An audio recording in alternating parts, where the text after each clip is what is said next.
girls were attacked, villagers catch a massive crocodile.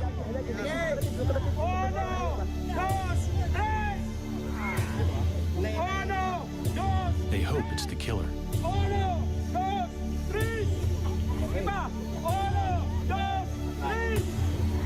All night long, they struggle to haul it back to the village.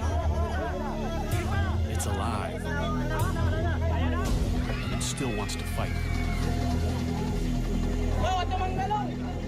It's clearly an exceptional animal.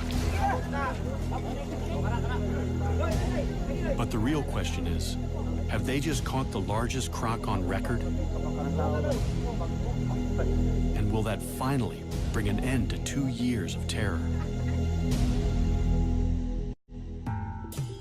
The Agusan Marsh lies on the island of Mindanao in the southern Philippines. It's an almost pristine wetland the size of the city of Chicago. At the southern end lies Lake Mihaba. The enormous network of lakes, rivers, and marshland is an ideal habitat for crocodiles. People live here for the same reason as the crocs. The fishing is good. Some build their houses floating right on the water.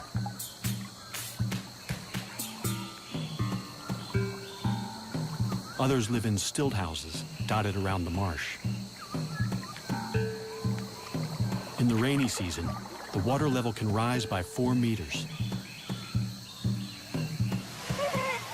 It seems idyllic, but something strange has happened.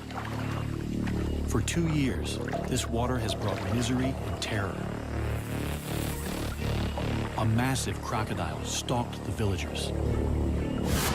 It ripped their precious water buffalo to shreds before their eyes. Attacked one fisherman and his son.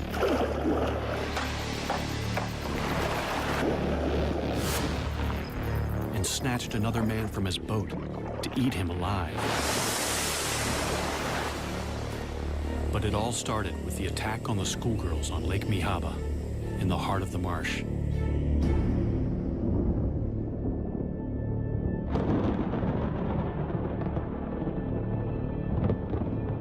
It's 6 o'clock, already nightfall. 11-year-old Rowena Ruiz and her friend Echel Rodrigo are heading home from school. Fisherman Roy Dagas follows right behind.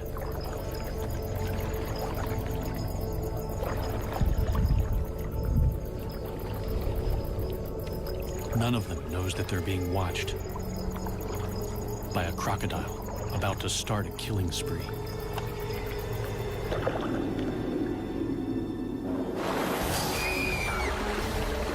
Sitting up front, Rowena never sees it coming.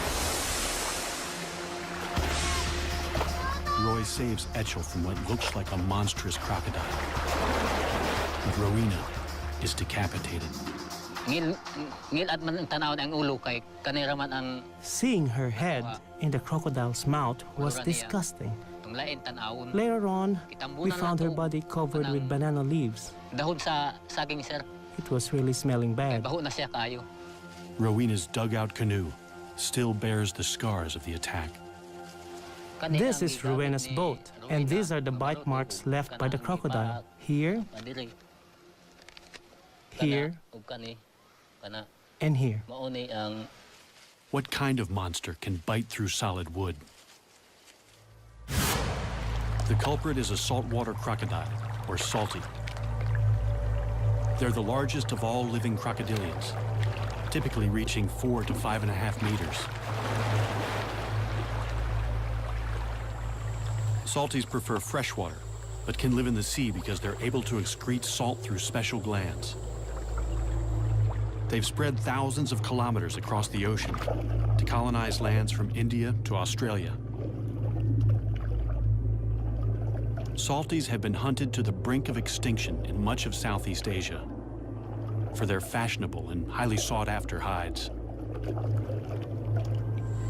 They also have the strongest bite of any animal.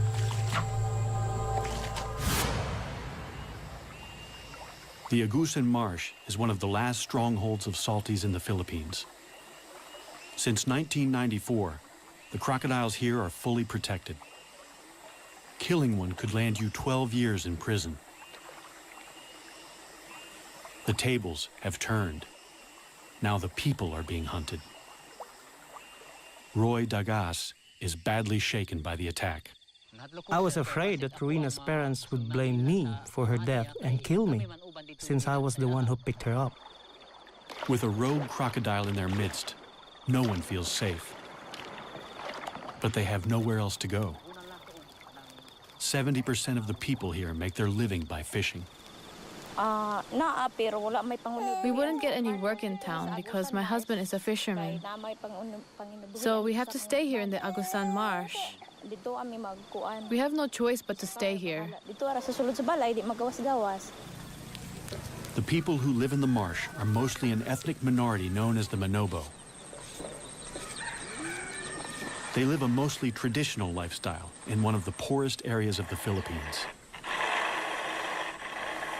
completely dependent on the marsh for their livelihood. After years of peaceful coexistence, people here suddenly live in fear of crocodiles.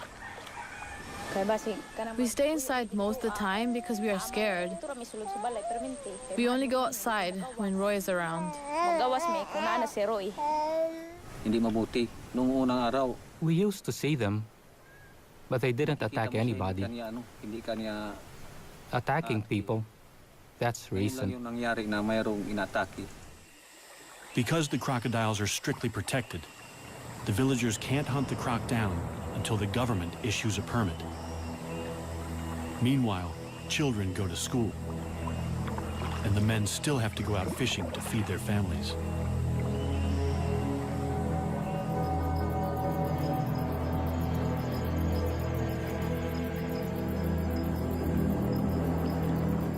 Roy's brother, Rinaldo Dagas, is fishing with his son at their favorite spot in the marsh, right in the beast's lair.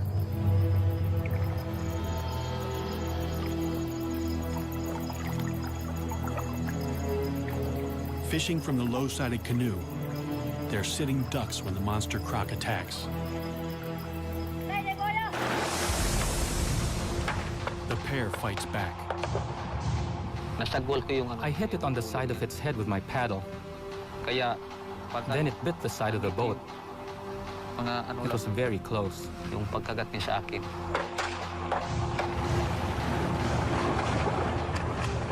bolt to the bank for safety. Reynaldo cheats death, one of the few who live to tell the tale.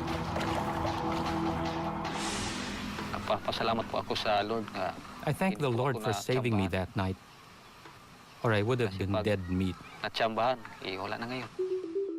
Just downriver from Lake Mihaba lies the village of San Marcos, population 1,075.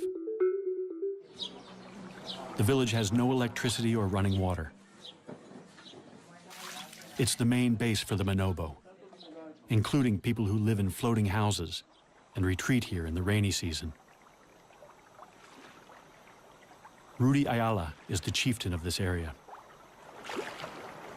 Ang pinakadako nga hulga sa buaya.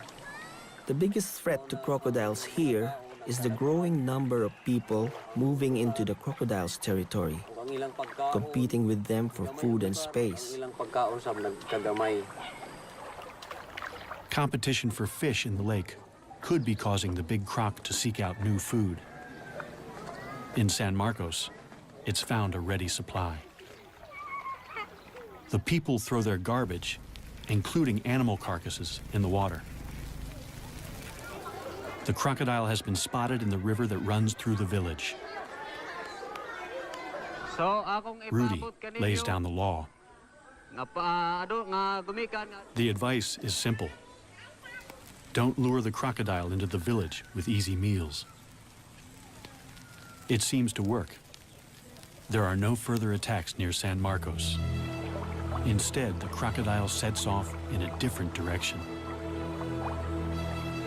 It's been spotted 5 kilometers south of Lake Mihaba, and it's about to kill again. Nueva Era is a remote village set back from the marsh.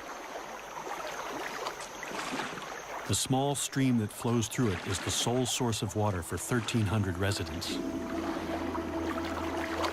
A 15-meter wooden bridge is the only safe crossing, especially now that the Croc is in their creek. It's a long way from home, having swum through a network of rivers and creeks to reach the village from Lake Mihaba.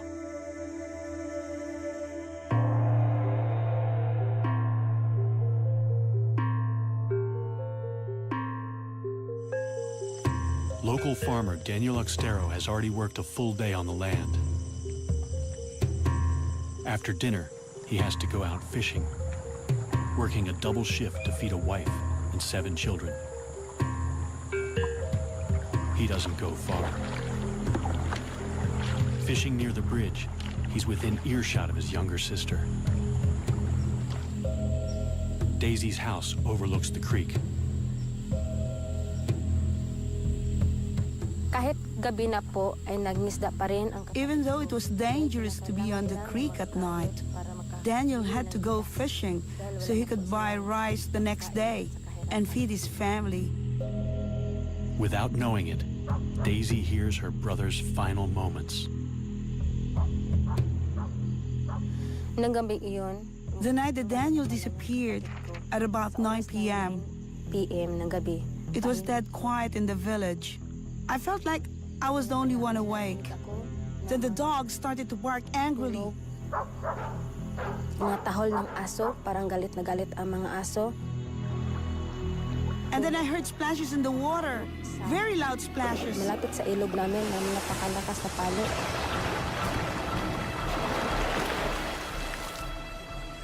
Papunta na ako. I was terrified, so I went to bed. Natakot. At kinaumagahan, The next morning, one of our relatives came to tell me that Daniel had gone missing. Daniel na hindi nakauwi. Despite repeated attempts to find his body, all that was ever found of Daniel was his boat and his hat. This picture is the only memory we have of Daniel, because just before he was killed, his house burned down and everything he owned was destroyed. Kani ang balay ni Daniel, nagamay paghuat madako. This was Daniel's house, but it burnt down. He was building another one when he went missing. Nawala siya. Daniel's family lost a provider and a much-loved father and son. Guol ko kay wala naman siya. Of course I miss him. He's my son. Perhaps it was fate. He was a fisherman, and maybe this is a fisherman's fate. Panginabuhi, pangisda. The fate of Daniel's killer is also sealed. The government in Manila has finally issued a permit to hunt down the rogue crocodile, as long as it's taken alive. There's only one man for the job. Croc legend Ronnie Sumiller has been hunting nuisance crocodiles for 20 years. This will be his most dangerous mission yet. Members of Daniel's family are eager to show Ronnie to where the attack happened. I really want them to catch that crocodile because I want to see if it ate my brother. I am scared of the big crocodile. Para sa mga buhaya, We're especially afraid for the children. There are lots of children here. bata. The children don't swim here anymore, but they're in great danger anytime they come close to the creek. The water's edge is a favorite hunting ground for crocodiles. They're ambush predators. It's a strategy honed over millions of years.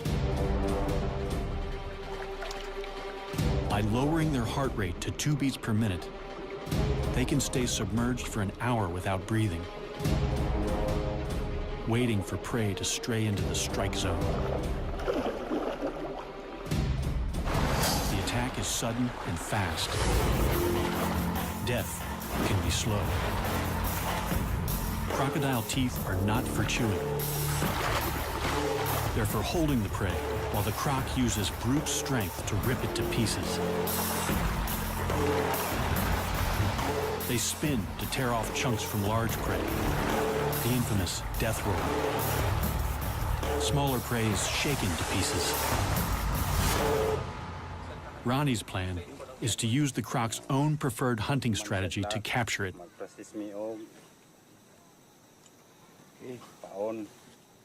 A morsel of chicken suspended just above the water is an irresistible lure. So that's the principle. When it is grabbed by the crocodile, the crocodile will run away and this will close down. This will catch the upper jaw. In Ronnie's experience, a snare is least likely to injure a crocodile.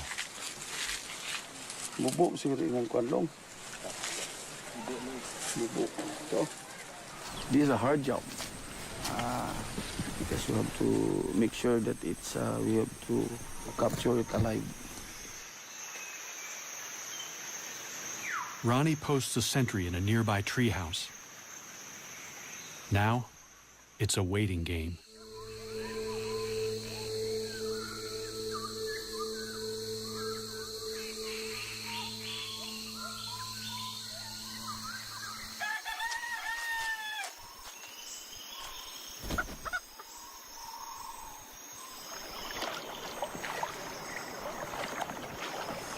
In the morning, the bait is gone and the trap is torn. A crocodile has done the impossible, snapped the steel cable, and escaped. The cable snapped. I think we're dealing with a much bigger crocodile than we expected. Ronnie sets more traps.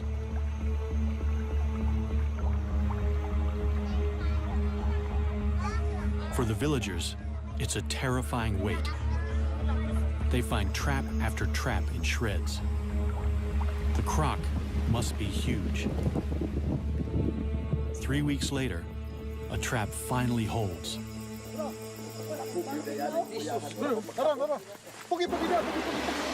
This time, they've got it.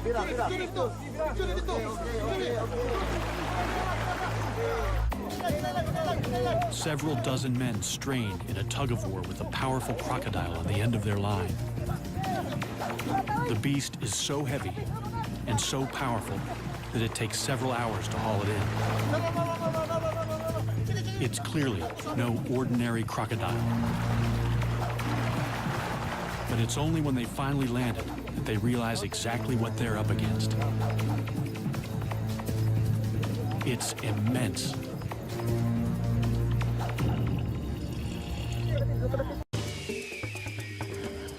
This show was created for you and your family to watch together. Welcome to Nat Geo Wild.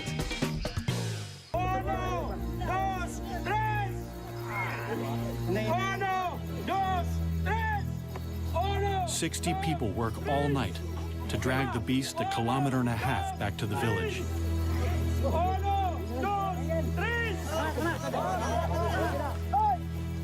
It's over a ton of muscle, power, and killer instinct.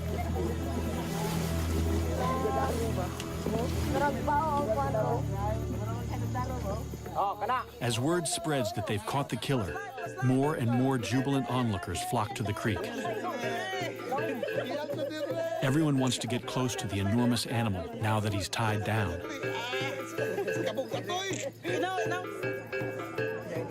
There's plenty of fight left in the croc.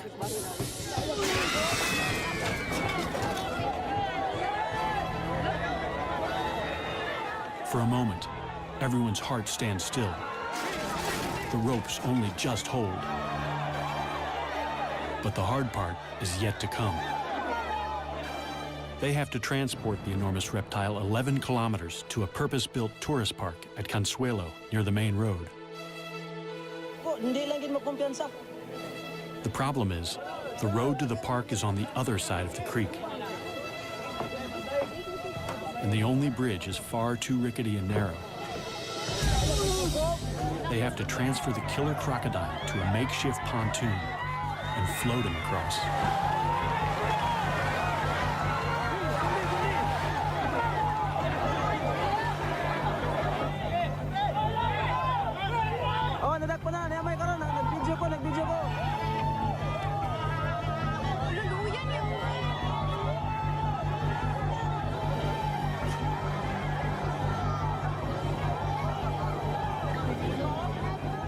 Finally, after they struggle for 24 hours, victory.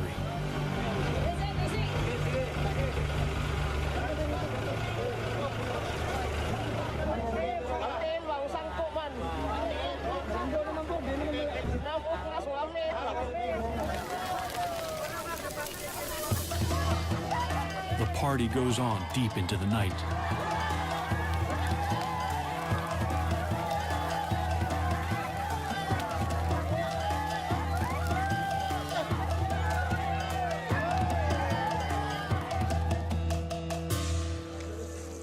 Morning finds the monster the star attraction at the Echo Park. Its pond was initially going to be a swimming pool for children. It's clearly a male. He weighs more than 1,040 kilos. Female salties rarely exceed 160 kilos and grow no more than 4 meters.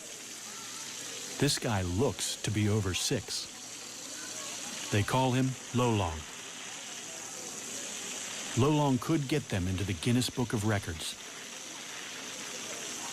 They finally get a good look at him, but the villagers have second thoughts about whether this is the killer croc. That's not the right one, is it? No, it's too small. In the cold light of day, they say that no matter how big he is, he's just too small to be the killer.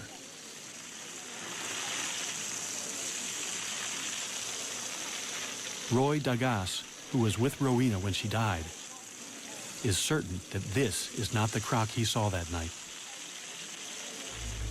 It's too late to prove Lolong killed Rowena 2 years ago. But Daniel Oxtero has only been missing a few months.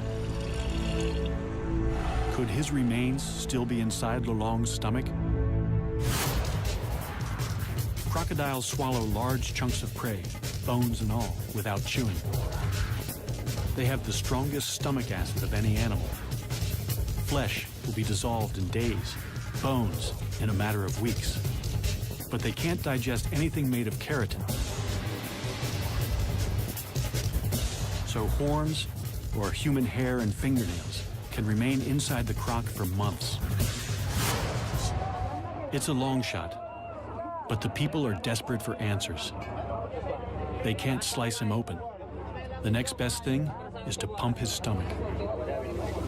As soon as news of the capture breaks, Ronnie rushes back to the village to look for proof. He inserts a length of plastic tube down the croc's gullet. Then he pours bucket after bucket of water into him until the croc vomits violently.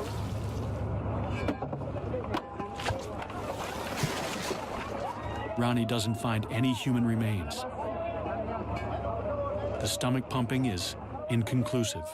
It's possible they didn't get everything out, or that Lolong had coughed up a hairball before they caught him. It's also possible that another giant crocodile killed Daniel, and that it's still out there. Life is returning to normal on the island of Mindanao, but it's not safe to go back in the water. Giant crocodile sightings continue, even after the capture of the monster croc Lolong. Ronnie Sumiller is called back for duty. I am going back to capture the big crocodile, bigger than Lolong, because the villagers are endangered. Lolong could have taken to the creeks because a more aggressive male chased him out of the lake. It's a frightening prospect.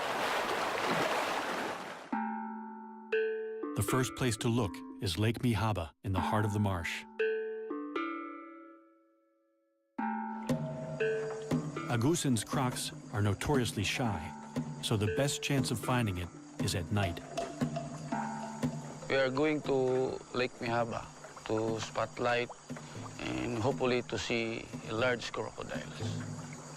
With a local guide, he ventures into the crocodile's world at the most dangerous time. Every attack so far has occurred at night. It's dangerous. to do this in this lake because of the presence of the large crocodile. But using flashlight, normally they will not attack. They're not alone. There are hundreds of crocodiles all around them. One of them could be the giant killer. In this lake, it could be 2 or 3 large crocodiles. Could be as large as lolo, maybe 20 feet. They see lots of smaller crocs.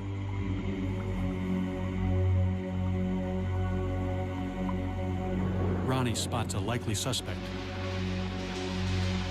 Or it could just be the light playing tricks. This is the area where Rowena was attacked by the crocodile. So the boat was capsized. They don't want to be the next victims, so Ronnie calls it a night. Then he gets another break in the case. Near Nueva Era, he hears of a rare sighting of a giant crocodile in broad daylight. He misses it by only hours. Hello. Hello. Did you see a crocodile over here? Yes, at about 11 o'clock. So, this is where its head was positioned? Yes, with its shoulders over here. How big do you estimate its head was? It was huge, and he had his mouth open like this. With a stick, Ronnie measures where the head was, so he can estimate the croc's total length. So they're at the pit. I've never seen a crocodile like this. He is almost 40 feet, I should say. It's really a huge crocodile. Even for a skeptic, it's scary to imagine the croc that hauled out here. Then Ronnie discovers that this is not the first time that someone has reported a 12-meter croc around Nueva Era. A few months ago, Javar Abdul saw a colossal crocodile take down his prize water buffalo, or carabao. Imagine the croc that could take down one of these. A fully grown carabao weighs almost 500 kilos. Losing an animal like this is like losing a tractor. They're our livelihood. We use them to plow the fields and to haul logs. It was a huge loss for me because it was the only carabao I had. The monster dragged the massive carabao downstream, but got stuck under the bridge, so Javar got a good look at the culprit. So why couldn't the croc pull the carabao under the bridge? The water level was too high, so the legs of the bridge were blocking it.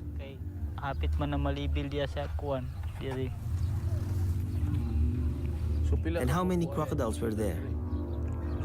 2. 2? Were they different sizes? Yes, a big one and a smaller one. Then he drops a bombshell.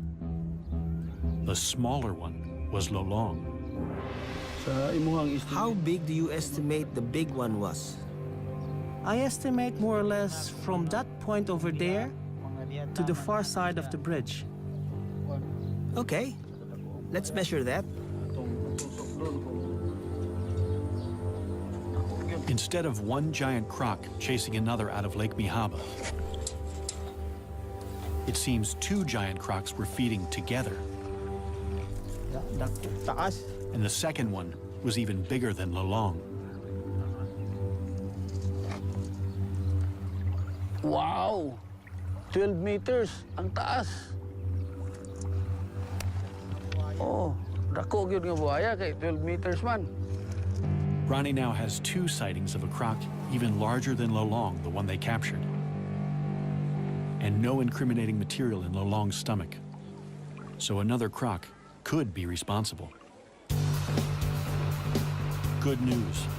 An expert is on his way to measure Lolong and see if he's a contender for the world's largest croc. Dr. Adam Britton is the go-to guy for crocodiles for the Guinness Book of World Records. He certified the current record holder only a few months ago. At 5.5 meters, Australia's Cassius clay is the world's largest captive crocodile. Lolong could be bigger. Nothing can prepare Adam for what he's about to see. Here we go, Adam. Let's So see Lolong. this is Lolong? Yep. Oh my God. Oh, he's absolutely huge.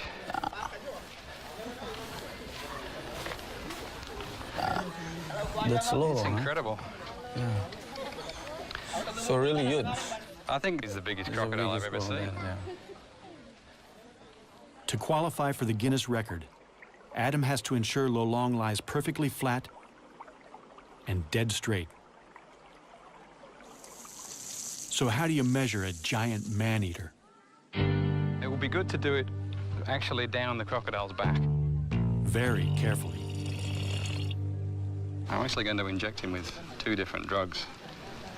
One is a muscle relaxant, and the other one is Valium.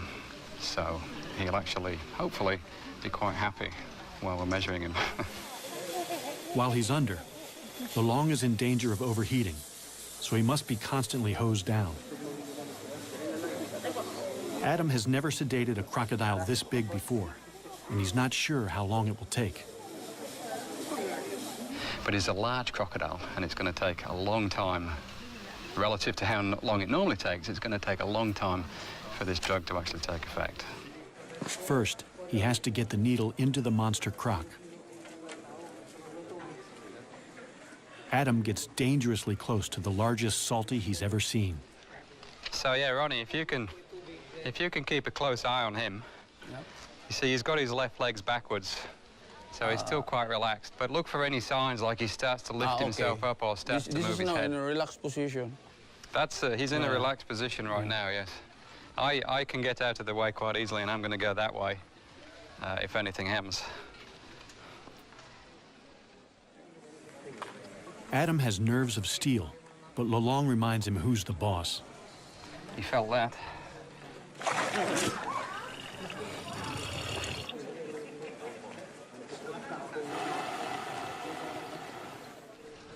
He's got some really powerful muscles that run down his tail, and this is intramuscular.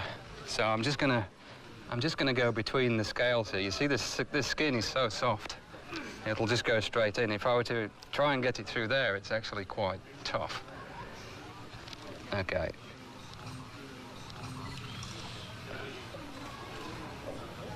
Up. Okay. It's like a big mosquito. Wow, even that bent the needle. That was simply because he moved his tail. So the power of the muscles in the tail bent the needle while it was inside. 30 minutes later, Lolong is still showing no signs of feeling sleepy.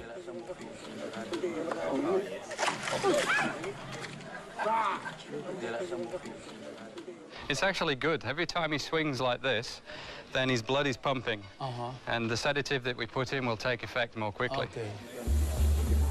The sedatives are still showing very little effect. But Adam has drugged Lolong as much as he dares. Too much could kill him. They're going to have to shut those massive jaws by force. We have to remember that this crocodile is huge, it's enormously heavy, very powerful. Adam can't do it alone. He's going to need some help. We're going to use 6 people for this procedure. He's going to have, by the time we're finished here, he's going to have 2 ropes on his jaws. So one person on either side of his head is going to hold those ropes nice and tight. Then I'm going to jump on the back of his neck and push his head down. This is after I put a towel on his eyes. I'm going to get one person then behind me to help me keep weight on his chest, and then 2 more people on his back legs. And we're going to lift his legs up off the ground so that he doesn't have any leverage with those legs. And he's still going to be stronger than us, really. I mean, he's huge, incredibly powerful, strong crocodile. But it's amazing when you get on the back of the head, particularly, and you cover the eyes and you put pressure down there, they often give up.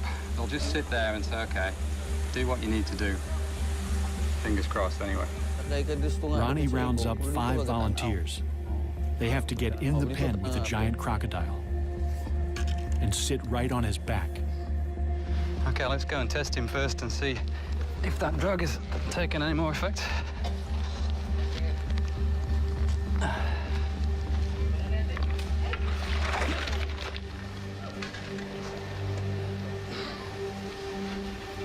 Yeah, just poke him, just touch him gently there.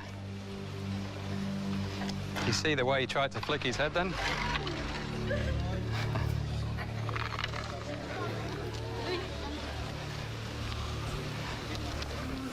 He's definitely lost some of his strength.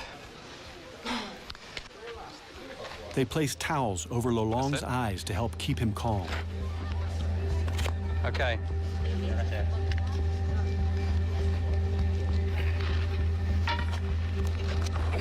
Holy mackerel.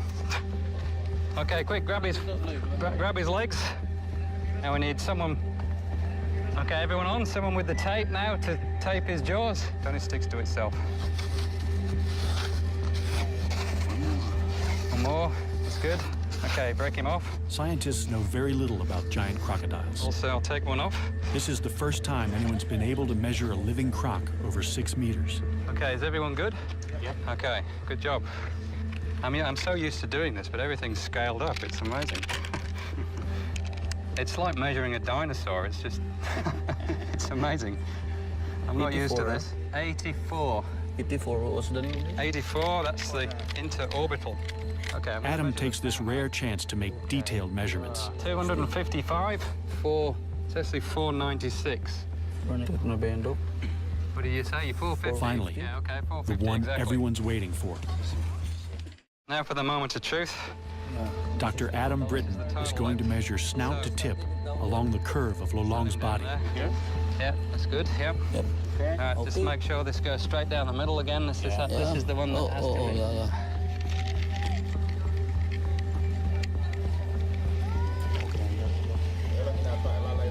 Can I get someone to hold this? 6170. 6170. Which is the largest saltwater crocodile in the world. 6170. In fact, that's the largest crocodile in the world, full stop. 6170. Lolong is 6.17 meters long, the largest known living crocodile, by more than a half a meter. Time for a photo opportunity as Adam declares a new Guinness World Record. The official size of Lolong is 6.17 meters.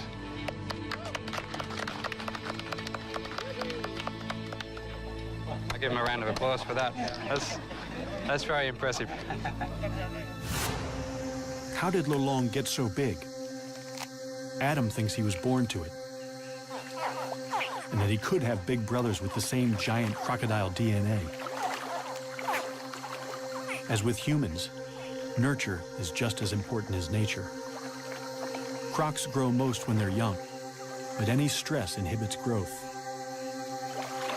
Only 1 or 2 siblings in a clutch reach their full potential. In his formative years, Lolong must have had plenty of food and few competitors.